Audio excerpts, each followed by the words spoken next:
Superb. That's a very, very, very powerful trailer. Thank you so much, Team Rashmi Rocket.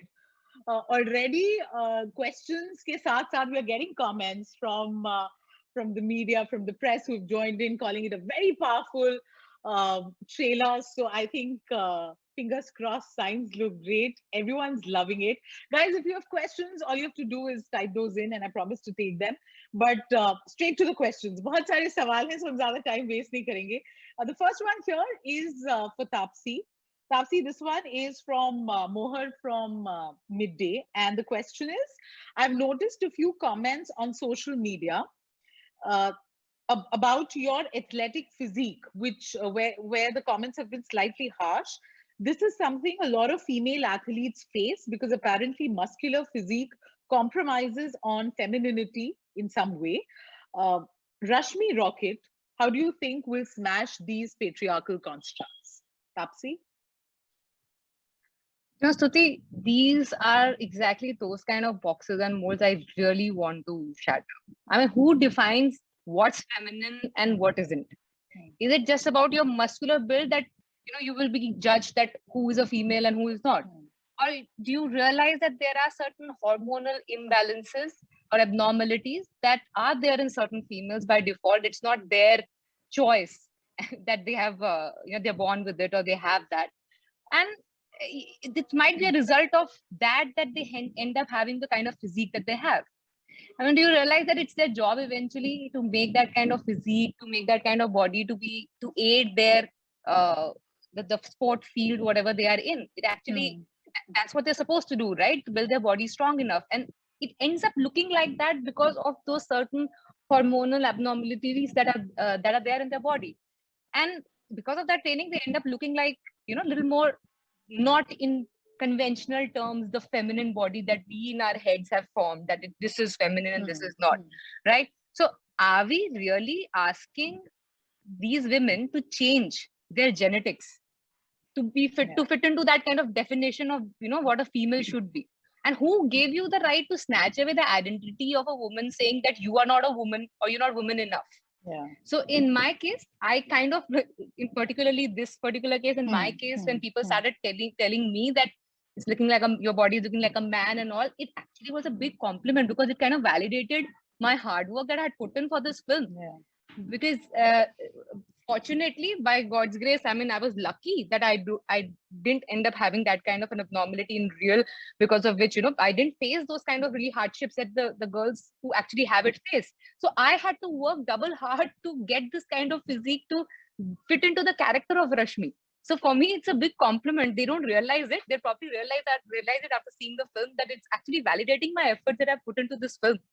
And it's actually hard taking at the same time that some women actually have to go through it. Every day saying that they are not women enough, or they look like this, so they are man, or they are sometimes are called as transgender or eunuchs and God knows what all. So it's just sad. It's hard taking this. People have to actually go through it. मैंने तो picture के लिए किया, तो मेरे लिए compliment हो सकता है मेरे character के लिए. But it's just it's I can't imagine the kind of the reaction of someone who actually faces it in everyday life. So hats off to the girls who are able to survive through it.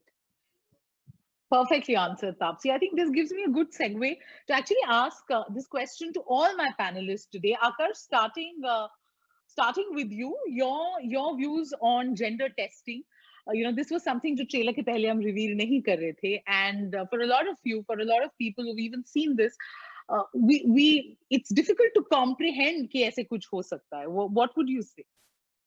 Yeah, see, the thing is, I think everyone has mentioned, when this story idea was brought to us, and you were aware that there is this concept that was happening, but we had never really gotten into the research of it to realize exactly how unfair or how humiliating it could possibly be.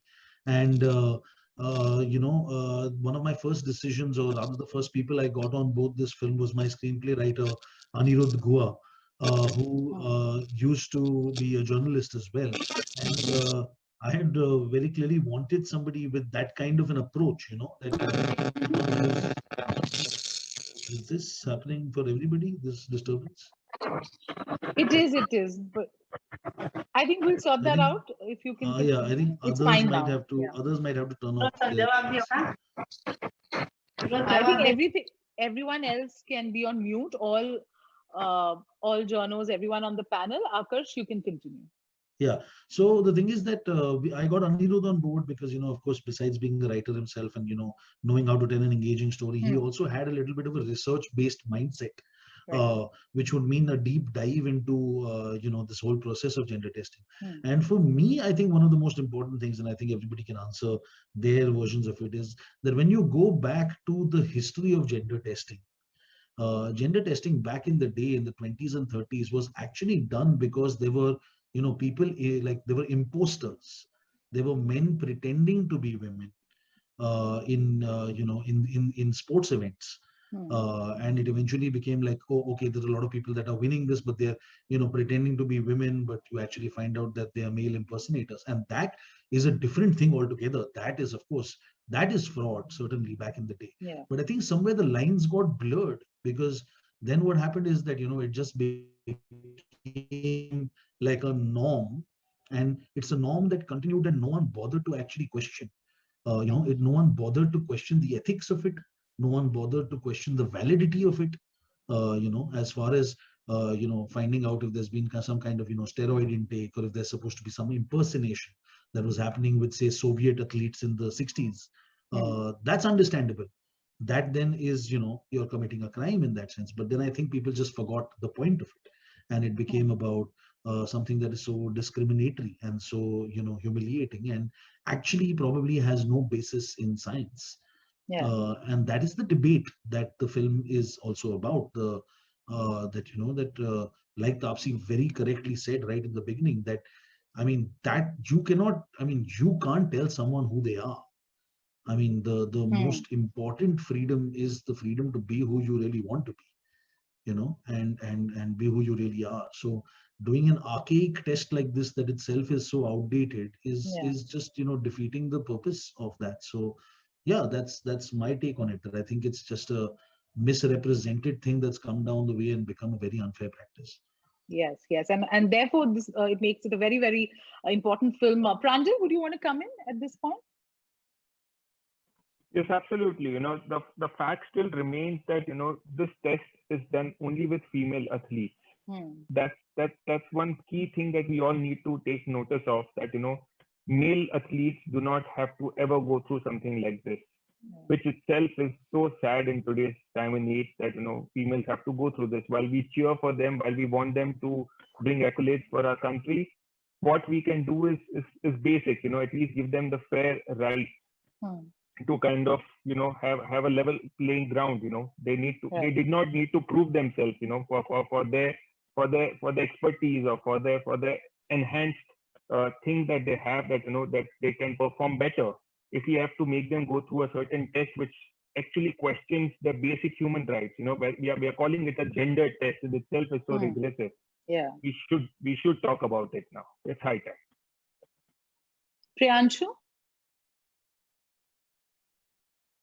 No, absolutely. I think the way they're summoning it up, saying that it's an unfair thing, asking somebody and humiliating them on their gender because of how they look, because of how they behave, is especially in today's time, we're still, as Akash said, it is an outdated thing. Today, we are progressing with whether it is homosexuality, whether it is race or religion in every form.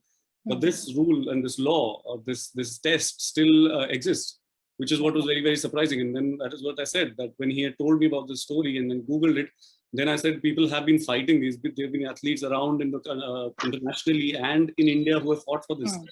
And it was very surprising. Some have won the cases internationally and some have lost cases internationally against this, which is surprising that it still exists. For me, was a big shock. So I think this has to be told, and people need to know this. And I think hopefully it just goes out of our way, and people are the way they want to be. Yes. Finally, Abhishek, your views on gender testing?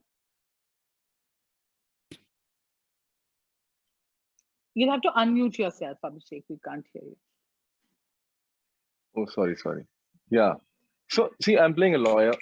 So I think through the film only I learned a lot about, what the loopholes in the system, which is basically being used to probably, ऐसे athletes को बाहर निकालने के लिए. And that's what I was completely taken aback by that. एक line है मेरी जो जिसमें कहते हैं कि बाबा आदम के जमाने का law है, and which is I think very ये हमारी सोसाइटी के साथ या सिस्टम के साथ हमेशा रहती है कि बहुत सारे ऐसे रूल्स एंड रेगुलेशंस हैं जो बहुत पुराने टाइम में किसी और रीजन से बनाए गए और उनको हम आज तक फॉलो करते आए हैं बिना अमेंडमेंट्स के, बिना ये सोच के कि शायद we have to move on with time and we have to keep reinventing these laws and these regulations so that they can be used for the benefit of the people जिनको वो law affect करता है. Already, I think athletes की जिंदगी में या sportsmen की जिंदगी में बहुत सारी problem है, barring cricket and of course the जो थोड़े बहुत famous sportsmen हैं, उनके अलावा जो बाकी sportsmen हैं, they have to anyway go through a lot of hardship, जिनकी बारे में हम बात सिर्फ ओलंपिक विंस के बाद बात करते हैं या जब वो एक स्पोर्ट्स का माहौल चलता है तब हम ऐसी बातें करते हैं. हम बाकी टाइम में कोई बात नहीं करता. This is not even a regular conversation in our lives. तो ये प्रॉब्लम्स ऑलरेडी हैं सोसाइटी में, ये प्रॉब्लम्स ऑलरेडी हैं सिस्टम में. ये मुझे अपना कैरेक्टर करके समझ में आया या इस इशू के बारे में कैरेक्टर करके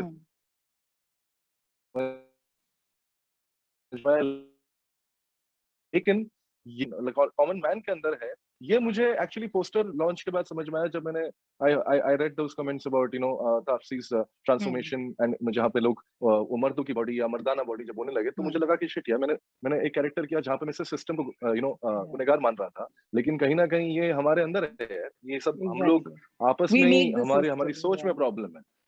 तो एग्जैक्टली तो ये जो सोच है, ये सोच को चेंज करने की आई थिंक कोशिश है. और सिर्फ इसी सोच को नहीं, मतलब इससे जुड़े हुए बहुत सारी जो पौराणिक थॉट प्रोसेस है, the old age old Orthodox process which we follow, I think that needs to change and it needs to change at rocket speed.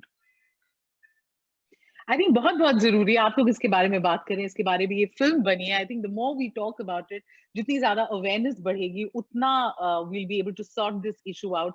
और like you said कि जनरली तो स्पोर्ट्स पर्सन के struggles के बारे में हम जानते भी तभी हैं जब वो जीतते हैं. It's only once they've won that we're even willing to listen. तो उस स्टेज तक पहुंचने में जितनी मुश्किलों का सामना उन्हें करना पड़ता है, I think a lot of it we can't even imagine. अच्छा, अब सवालों की तरफ जाएंगे. अभिषेक, इनफैक्ट आप ही के लिए सवाल है नेहल का. Nehal says, since you've worked with different OTT platforms, what difference have you noticed in working with each platform? Can you share your experience?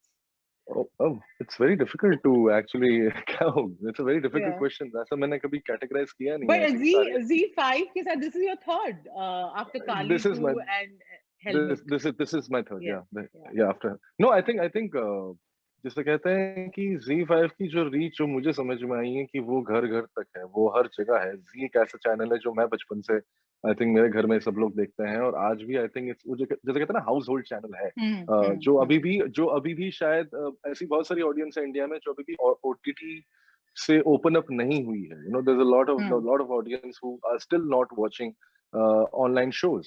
But I think Z is one of those few platforms जहाँ पे वो बहुत दूर दूर तक reaches है.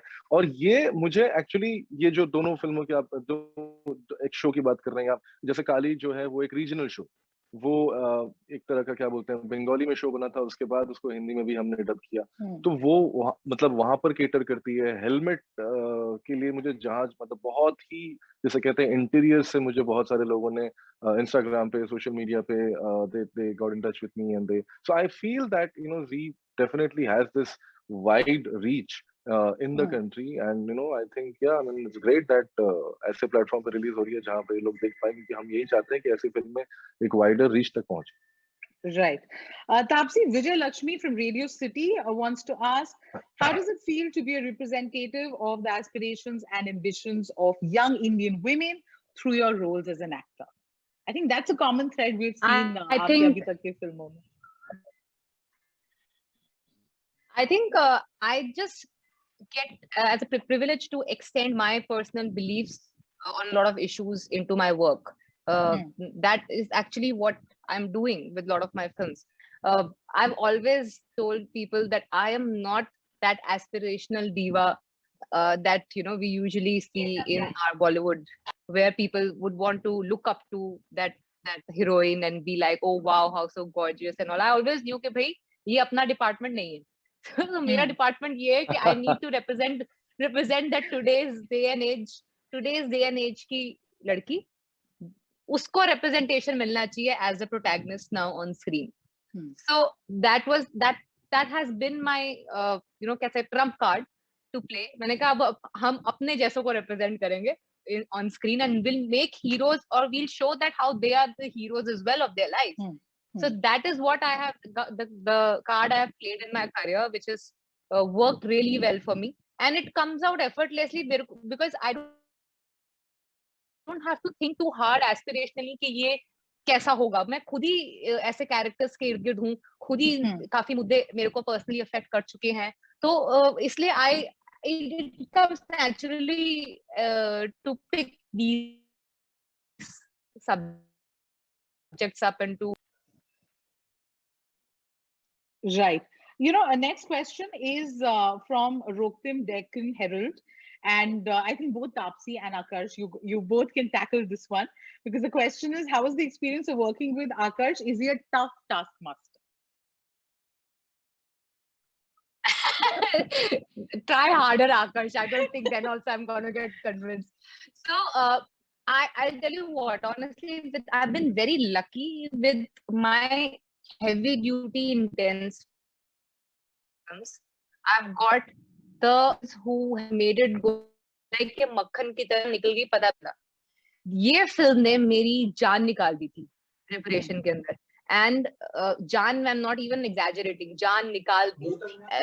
It was almost like by the end of the day, I used to feel like yaar zinda hu, main zinda hu, chalo next day. So it was really difficult. And obviously the topic was just getting more and more into me, because I was involved from the very first ekdam storyline level se. So I was getting more and more attached to it with every passing day.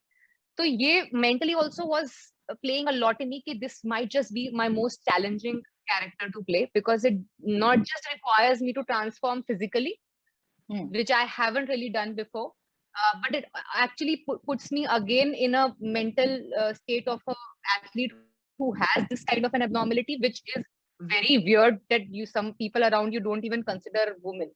So it was going to be stressful mentally also. So I thought this is the most challenging mental state, physical state to be in. And jab Akarsh set pe aaya, and I was just coming out of Haseen Dilruba, and at that time Vinil being Vinil loved to take like matlab bahut shots leta tha har scene ke, and also, and then Akarsh comes and he finishes one scene in like matlab आधे घंटे के अंदर पूरा scene खत्म.